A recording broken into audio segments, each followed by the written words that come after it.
siis Maili Roio, olen arheoloog, töötan Muinsuskaitseametis. Ja siin üritusel ma tegelikult olen siin nagu imbuja, et ma olen juba teist korda imbunud. Et esimene kord oli eelmine aasta kalandusest Peipsis ja Peipsjärvel ja siis rääkisime muinasaegsest kalastusest. Sai rääkida ja seekord on siis tuletorn, sellega on natukene kehvemini, et kui muidu saab tõesti arheoloogiat enam-vähem kõikide teemadega ilusti siduda, siis Rannapunger ja tuletorni osas on natukene jah kehvem, aga pole lootusetu. Et tegelikult siis tänu ütleme Rannapunger ja tuletornile sai leitud esimesed arheoloogilised leiud siit Rannapungerjast. Alustan siis sellest, et siin Peipsijärves meil ei ole väga palju arheoloogilisi asulakohti varasemalt teada. Ütleme, et see on üsna selline uus teadmine, vähemalt arheoloogi jaoks, kuna see on ainult napib 10 aastat vana teadmine, siis see on üsna uus. Loodan, et te nõustute. Aga esimesed leiud iseenesest on Peipsijärvest leitud juba 19. sajandi lõpus. Ning leiud ise ja ka leidmise viis on mõlemad seotud kalastusega. Et jah, ma jõudsin esimeste leidudeni, mis on siis tulnud, siin on ka selline väikene ajaskaala juurde pandud, et 19. sajandil on siis tulnud esimesed leiud ning siin on näha ka see ajaskaala jah, et millised leiud ja mis aastatel. Et kõik nad on seotud siis kalastusega ning leitud ka siis kalastamise käigus. Et hästi palju selliseid kirjeldusi või kohakirjeldusi, et kust on saadud, ongi siis Sahmeeni madala lähedalt ja Taaliku, mis jääb natuke rohkem musta poole ning siinsamas siis Rannapungerjas selline kõige lähedasem kirjeldus oli, et Kollase mäe eest või Peipsijärvest Kollase mäe eest ja kui see Kollane mägi, kui te olete sõitnud, siis see tegelikult ongi siinsamas natuke Kauksi poole, mis tõesti ilusti ära paistab. Ja mis siin ka pildi peal on näha tegelikult. Aga need tõlgendused on hästi, siis ongi leitud, et või ütleme, et pigem on arvatud, et sellist arheoloogilist kultuur tihti Peipsijärves ei ole säilinud või et see ei ole võimalik, et ta on säilinud. Ja et kõik need leiud on seotud sellega, et need ongi kalastamise käigus ära kaotatud leiud ja arheoloogias siis kasutataksegi väljendit, et need on juhuleiud, juhuslikult kaotatud, juhuslikult leitud, et nagu ei viitaks sellisele suuremale asustusele. Aga tegelikult pilt on muidugi hoopis teistsugune, et 2011. aasta siis detsembris käisime, miks siis sobib see väga hästi tänane minu arheoloogiline ettekanne tänase päevaga, mis on pühendatud tuletornile ja tema pikale ajaloole, ongi see, et tänu siis tuletornile, mida me tulime vaatama 25. detsembril 2011, sai leitud ka esimesed leiud.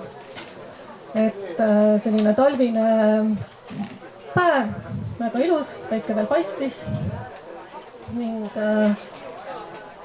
sealt tuletorni eest jõe äärest tulid esimesed leiud, mida te siin näete. Nad on tõesti sellised vee poolt väga hästi ära töödeldud, üsna mitte midagi ütlevad, tegelikult näevad välja.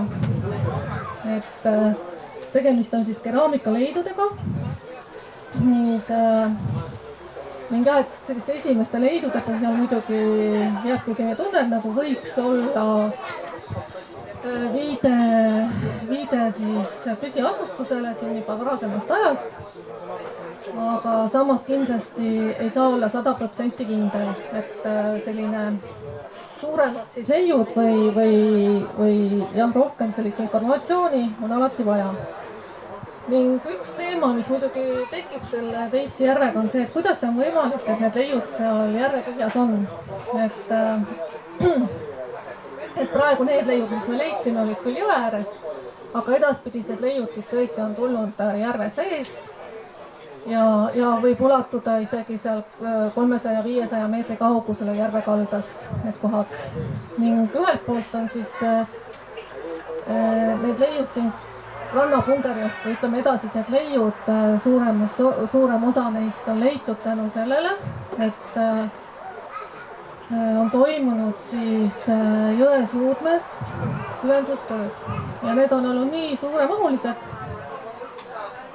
et on ka muuseas ära kaevatud arheoloogiline kultuurkiht, mis seniajani oli alles ning siis need leiud ongi nagu nende süvendatud pinnasest korjatud.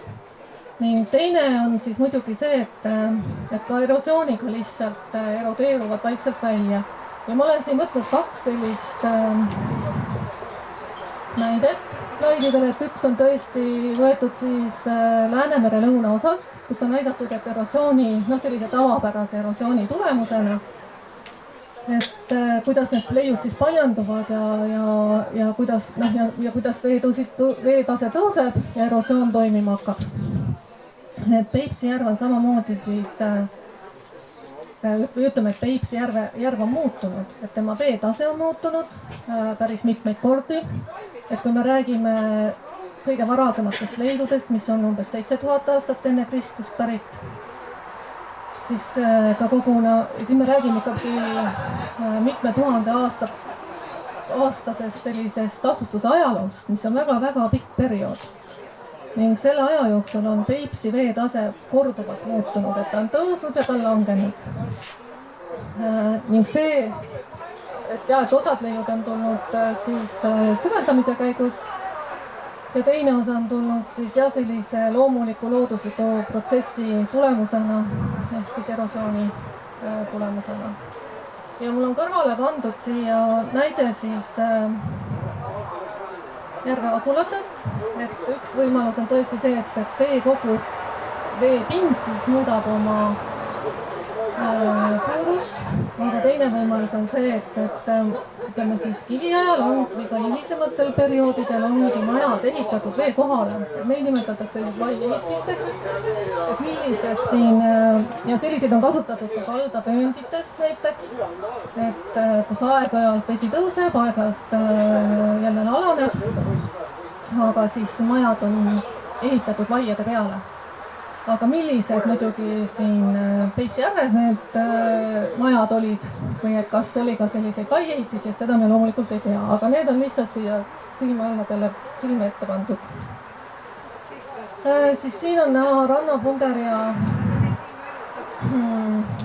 selline jõeorg, et me oleme lisaks siis sellele, et me oleme nagu käinud väga palju seda rannapunger ja randa läbi ja madalaid veetasemeid kasutanud, aga me oleme samuti siis teinud ka siin georadari uuringuid, et mida aitas siis teha Tallinna Ülikooli geoloogia instituut Hannes Tõnisson ja tema on ka siis välja toonud selle, kuidas see rannapunger ja enda jõe suue on muutunud ajas, et need muutused iseenesest ei ole meil teada, mis ajal või nad ei ole dateeritud. Me ei tea, kui vanad need jõesängid on olnud, mis siin enne on olnud. Aga siin on siis sellised ajaloolised kaardid, üks oli 1930 ja see punane joon siin, ma ei tea, kas on näha punane joon, et see on siis see praegune jõe suve. Et juba ka sellise ajaloolise aja jooksul on see muutus toimunud. Ja siin on 35 ja siin on 1980. Ja siin on ka näha, et see vasak kallas siin, kus tundub, et on väike saarekene ees, et siin on siis tänaseks tegelikult on see juba praktiliselt kinni kasvanud ala, et seal ei ole sellist saarekest iseenesest. Aga üks slaid on siin ikkagi nagu puudu või? Okay. ma jõuan ka, jah, mul on natukene vale järjestust siin, aga pole hullu. Et praegu, mis siin on näha, ongi sellised madalad veeseisud ja millisest pinnasest need leiud on paljandunud näha. Et need on siis erosiooni tulemusena, aga samas tõesti see 2015 ja 18 pilt, et siin on siis näha seda, et on ka sellist välja tõstetud pinnast vasakul siis jõekaldal. Peipsi järvestamas, et sealt siis on tulnud päris palju leida. Ning 2016 georadari uuringud toimusidki siis, siin on näha lihtsalt nagu meie töövahendeid, mis meil olid, et kummipaadis tegelikult, mis siin selle suurema paadi taga ja nagu kutsikas pandud on, et seal tegelikult oli siis paigaldatud georadar ja see pidi siis võtma nii-öelda läbi kummipaadi põhja seda järvepõhja. Ning siin on siis praegu näha see, kuidas jõe säng on liikunud. Et kõik need lillakad viirutused siin tähistavad kunagist jõesängi. Ning see punane viirutus, see näitab mingisuguseid anomaaliaid. Et siin iseenesest tuli välja siis selline uus teadmine, et kui selline arheoloogilisele kultuurkihile või kus võiks leida arheoloogilisi leide, et see paikneb siis kusagil 1 meeter kuni 2 meetrit sügaval, et mitte nagu siis veesambast, vaid järvepõhjast, mis on iseenesest päris palju, et kui sa tahad vee all välja kaevata, siis see natuke ikkagi raskendab selle tegemist, see sügavus. Aga ja see jõe, ma korraks panen tagasi, et see jõe suue iseenesest on siis liikunud pigem siis ida poolt lääne poole kogu aeg.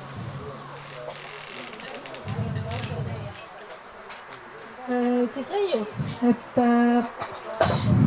Ranna-Pungerjast üks selline arheoloogide võib-olla vaheline arutelu on üldse see, et kas see ongi võimalik, et meil on lihtsalt leiud, meil ei ole arheoloogilist kultuurkihti, et kõik ongi segatud ja Peipsi järv ise, et ta on suhteliselt madal ja destruktiivne oma põhjaost suhtes, et liivad liiguvad ja et ei ole sellist originaalset, ütleme, arheoloogia unistuste kultuurkihti säilinud. Aga samas, kui hakata vaatama leide,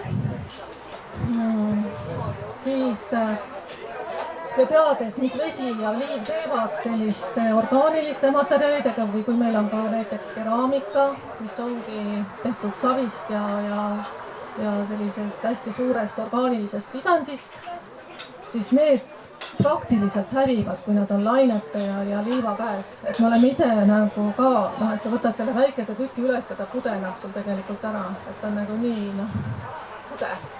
Et muidugi, kui ta on sellise mineraalse lisandiga, kõik sõltub muidugi, millest see savinõu tehtud on. Et siis ta võib-olla on paremini säilinud ja lihtsalt siledaks lihvitud vee ja liiva poolt. Aga jah, et siin on siis näha erinevaid keraamilisi nõusid, nende tükke. Ning osad on siis orgaanilise lisandiga ja siin on sellist Narva keraamikat, mida peetakse siis kõige vanemaks keraamikaliigiks ja siis hilist kammkeraamikat. Et see periood on ka siis ikkagi mitu tuhat aastat, mida ta katab. Ja siin on näha natukene praegu ka, et nendel keraamikaleidudel on peal natukene, siin on veel eriti hästi näha, ma loodan.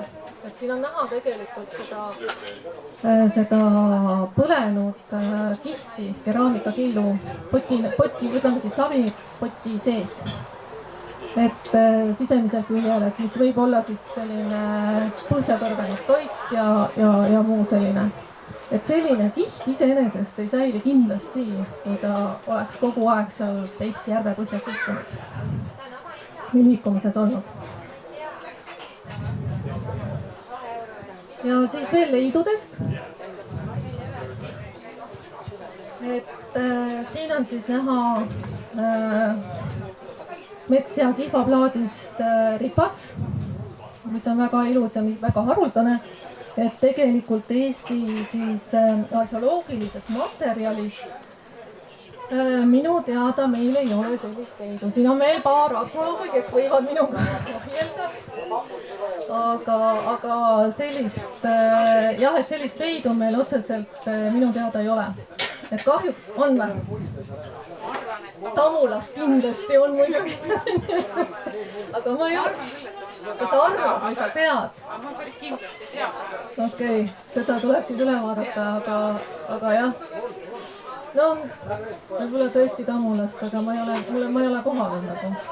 Aga jah, et see Peipsi materjal ühelt poolt on, siin on palju selliseid asju, mis on väga haruldased arheoloogiliste leidudega. Isegi kui sealt Tamulast on veel üks, on ta ikkagi väga haruldane. Et selles mõttes see ei vähenda tema sellist unikaalsust. Ning et igasugused ripatsid, luust ka noole otsad, mis siin on näha. Ning et ka materjali varieeruvus selles leiumaterjalis on päris suur. Ja mul on siin, kui on hästi näha, siis me võime korra, et need on need leiu situatsioonid erinevatest materjalidest, siis me võime teha korra sellise arvamusmängu, et mis liivasest paistab. Et kui see ülemine vasak, arheoloogid tegelikult palun mitte, et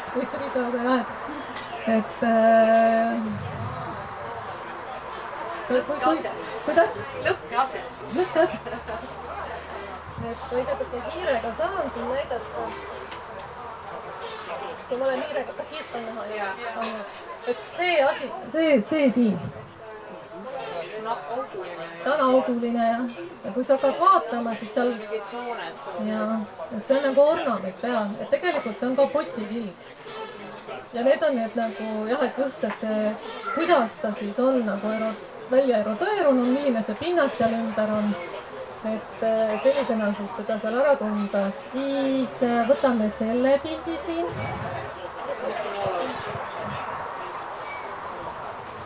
Materjali mõttes sa oled täitsa õigel teel. Ma tegelikult ei ole nüüd jah pandud neid, et kus ta juba on välja võetud. Et ta on küll luust asi.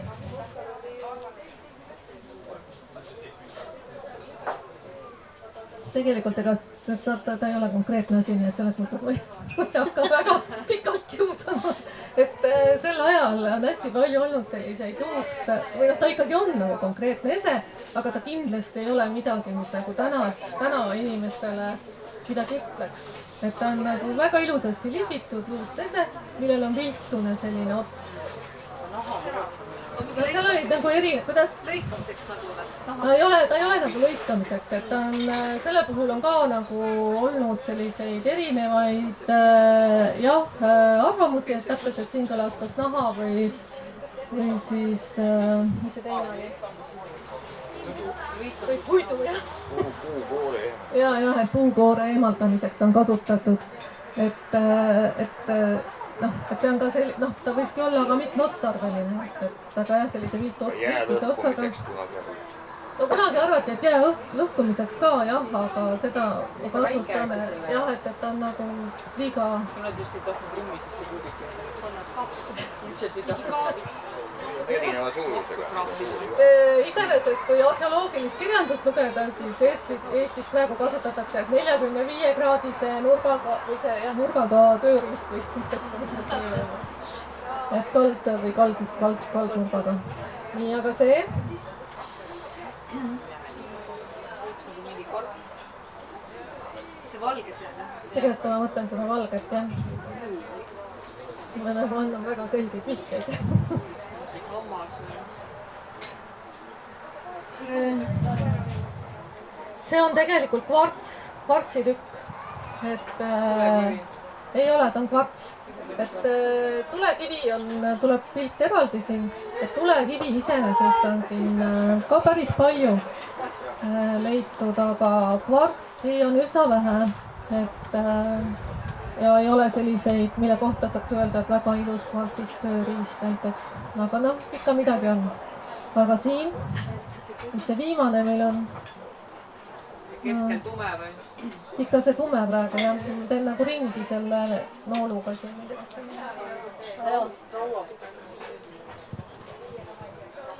Ei ole.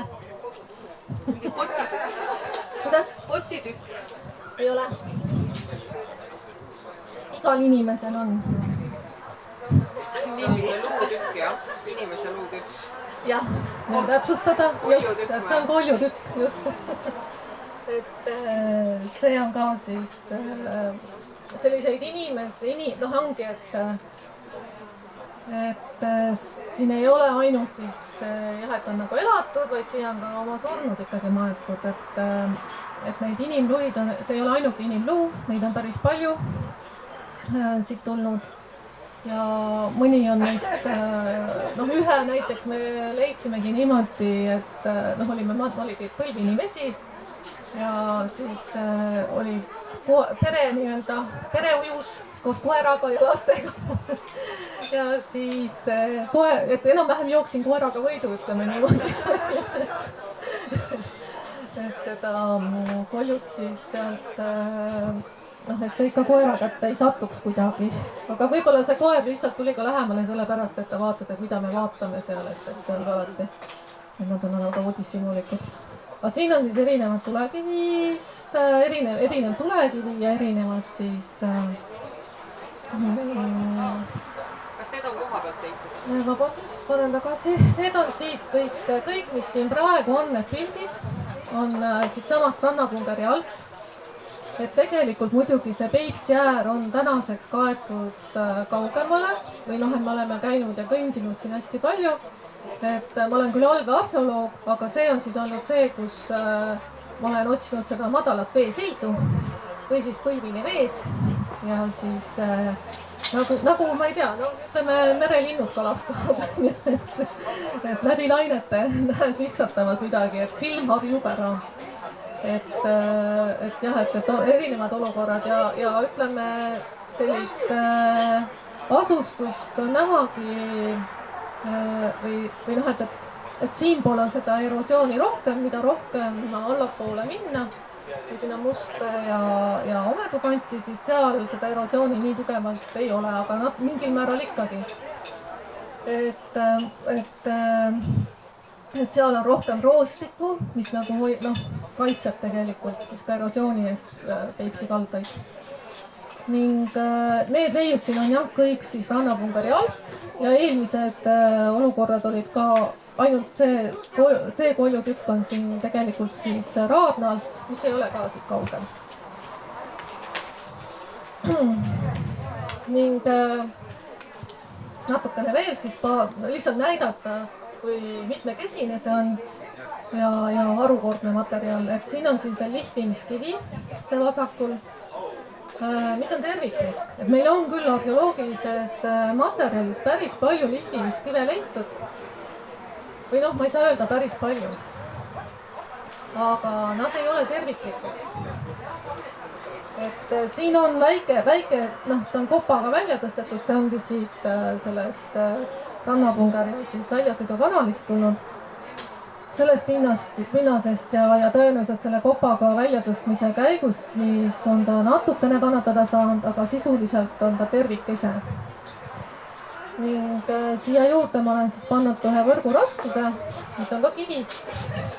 Et kui ma muidu näitasin siin tulekivist esemeid, siis need on nagu jah, ka erinevatest kivimitest siis tehtud esemed.